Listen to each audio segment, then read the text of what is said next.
The wind was howling outside, and tree branches were scratching at the window. I carefully walked across the room. I was barefoot and had a candle in my hands. When I was passing by a huge mirror, I realized that something was wrong with my reflection. It was knocking on the mirror from the other side, like it wanted to get out. "Abigail, set me free, please." My blood ran cold. What was that? The candle in my hand went out, and I was left in complete darkness. My heart was pounding. I woke up in a cold sweat and sat up in my bed. Phew, it was just a bad dream. Hi, I'm Abigail, and I had been plagued by nightmares my whole life. As you can imagine, I was a weird kid. I loved reading detective stories and mysteries. Recently, I discovered podcasts and started listening to audio series and stories about all sorts of investigations. I even decided to start a podcast myself to tell my story. So, I turned on the mic on my phone and got down to business. I'm Abigail, and I'm 18. Weird things happen to me all the time. For example, I barely remember anything about my childhood. It was the truth. My parents died when I was very young, and I spent a few months in an orphanage.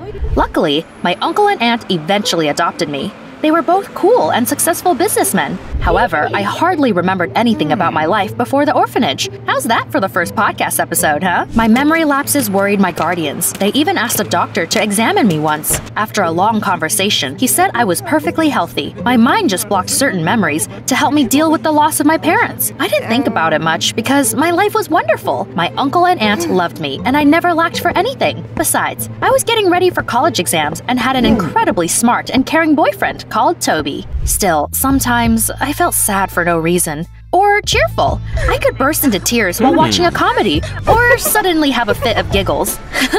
What a great day! Shh, Abby. Everyone in the store is staring at us. I'm sorry. I can't help it. I'm in such an amazing mood. You are such a weirdo. But I love you anyway. Lately, I had been feeling melancholic. No matter what I did, I couldn't get rid of that unpleasant feeling. I finished recording the first part of my podcast and decided to have a snack.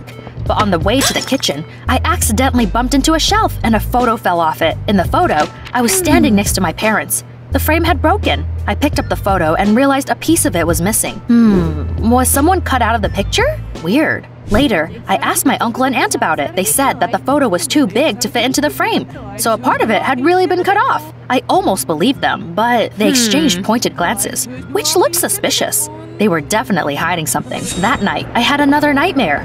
My reflection was trying to get out of the mirror and screaming again.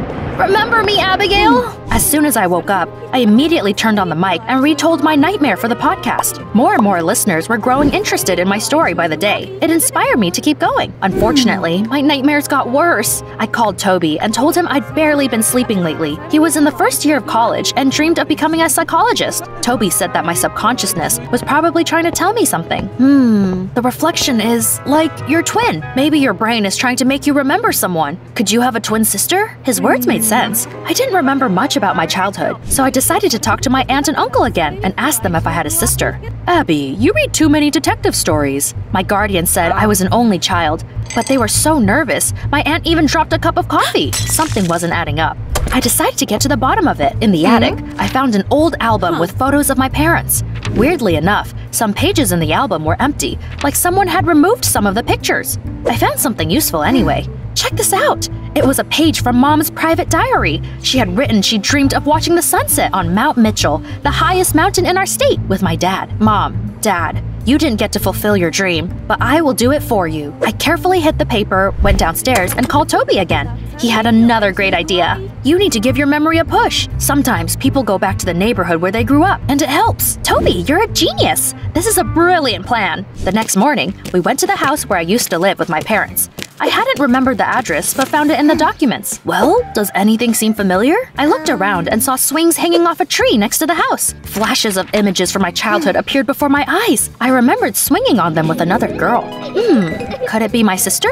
Toby and I asked the neighbors if they remembered a family with twin girls, but they had all moved in recently and couldn't help us. Then, we finally knocked on the door of the house where I used to live with my parents and asked its new owners if they knew anything about the previous ones. No, sorry. The realtor did not tell us anything about them. Oh, that's a shame. Sorry to bother you. I was just looking for my sister. I think I might have one. We turned around and were about to leave when the woman suddenly stopped us. Wait, did you say sister? I think I might have something for you. She went into the house and came back a minute later with a stack of children's drawings of two girls.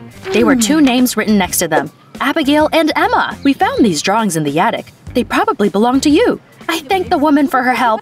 Now, I was pretty sure I had a long-lost sister called Emma. Toby and I went to the orphanage where I ended up after the death of my parents. We were sure we would be able to get the answers to all my questions there. While Toby was driving, I was recording the podcast and telling my listeners about our investigation. Not to brag, but my audience was growing by the day. It was pretty damn awesome. Unfortunately, we were in for a disappointment when we arrived at the orphanage. It turned out that it had been closed for a long time. We found ourselves standing in front of a dilapidated building. Sorry, I think this is a dead end. Let's at least take a look since we're here. We went inside and walked through the empty hallways. I was suddenly overcome with emotions, so I sat down right on the floor and burst out crying. Baby, are you okay? Yes, I just remembered how sad I used to be living here. Actually, I think there's something else. I remembered my distant childhood. Back then, the walls were still covered with colorful wallpaper, and children were running around the corridors. I saw myself, huddling in a corner and crying for my mother. The other kids called me a snotty crybaby, and I was devastated. But then, a girl stood between me and the crowd. She looked just like me and chased away those bullies. Leave my sister alone, or you'll have to deal with me! It was Emma! Yes, now I remembered! We were twins and both ended up in the orphanage after our parents died. Emma was braver than me and always protected me.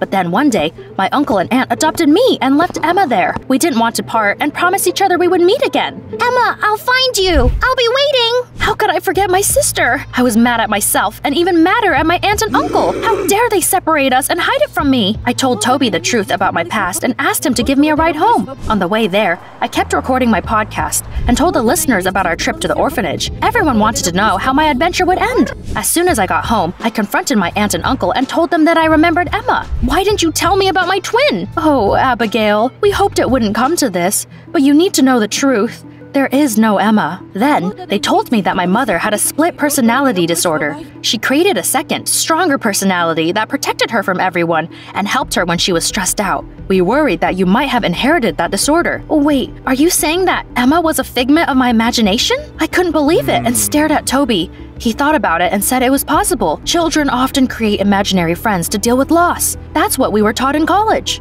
Now that I thought about it, Emma stood up for me at the orphanage and disappeared right after I was adopted. It made sense.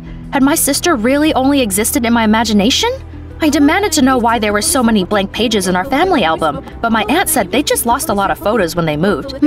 My investigation came to an end. I told my listeners the truth. I still felt inexplicably sad and even thought it was because I missed my parents. Soon, I found the page from my mother's diary in my pocket and remembered about my promise to fulfill my parents' dream. I'm going to watch the sunset on Mount Mitchell. Maybe that will cheer me up. My aunt and uncle approved of my idea. Toby couldn't come with me because of his studies, so I set out alone. I got to the resort town next to the mountain in the evening and decided to spend the night in a small motel. Then, a boy ran up to me and started talking to me like we'd known each other forever. I think you've mistaken me for someone else. The stranger took a closer look at me and burst out laughing. You're right. Sorry, you look a lot like one of my friends. She's getting married, and I came to her wedding. I'm Jasper. Abigail, I hope the wedding goes well. He stared at me puzzled. Your voice sounds familiar, Abigail. Do you by any chance have a podcast? Jasper turned out to be one of my listeners. Can you believe it? He followed my story and even knew I was there to fulfill my parents' dream and climb the mountain. We chatted a bit more and then I went to my room. The next morning, I rented some equipment and headed to the foot of the mountain. To my surprise, Jasper was waiting for me there. A girl was standing next to him. OMG, she looked just like me. Surprised, Abby? What the heck? It looks like I'm looking in a mirror. What? Smiling, he introduced me to Emma and said that she was the friend who was about to get married. Emma? My twin? I couldn't believe it was happening. This is nuts. I've been looking for you for so long. While Emma and I were crying and hugging happily, Jasper said that he's always known his friend had a sister. When he bumped into me, he immediately realized I was Emma's twin.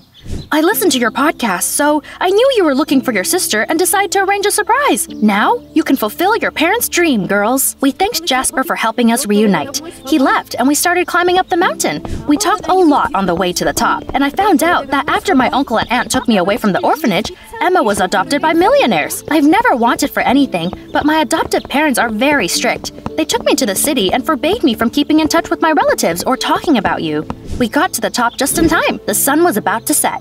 The view was stunning. We kept talking, and it dawned on me that every time I had been happy or sad for no reason, I must have felt my sister's emotions. Then, I realized that I had been feeling sad lately and asked Emma if she was okay. Not really, to be honest. It turned out she was about to marry some nasty guy because her parents told her to. She was actually in love with Jasper. I was afraid he didn't love me back, so I didn't confess. And now it's too late because tomorrow I'm getting married. By the way, you should come to my wedding. I'll be there. We talked all through the night and I finally remembered my childhood. Emma was like a lost piece of my soul. I was so happy I found her. When we came down from the mountain in the morning, my sister left to get ready for the wedding, and I called my uncle and aunt. It was easier for you to say Emma wasn't real than to tell me the truth. I'm so disappointed in you. They couldn't lie to me any longer, so they told me they hadn't wanted to separate us and planned to adopt Emma too. However, they were poor at that time and barely made ends meet. They couldn't afford to raise 2 girls. That's when a childless couple of millionaires came to the orphanage. They promised Emma would be happy with them and gave my uncle and aunt a hefty sum of money so that they would never approach their niece again. We used that money to start a business. It allowed us to provide for you. When you forgot Emma, we thought it would be better not to tell you anything. I didn't know what to say. They lied to me, but they also wanted what was best for us. I was still mad, but could understand why they deceived me. After our talk, I went to my sister's wedding and ran into Jasper. He was sitting alone and looking at the bride, miserably. Hi, why the sad face? Aren't you happy for Emma? Can I tell you a secret? I nodded, and Jasper told me that he had always been in love with my sister, but didn't have the courage to confess to her. And now it's too late. In a few minutes, Emma will get married and I will lose her forever. Can you imagine? Those two had been pining for each other forever, but neither of them did anything about it. I told Jasper that Emma was crazy about him too. You still have a chance, come on! Jasper beamed at me and nodded confidently. As soon as the ceremony began, he shouted that he loved Emma. Oh, Jasper, you dummy! Why didn't you say something? I love you too! My sister gave the ring back to her fiancé and told her parents that she could not marry someone she didn't love. After that, she took Jasper's hand and ran away.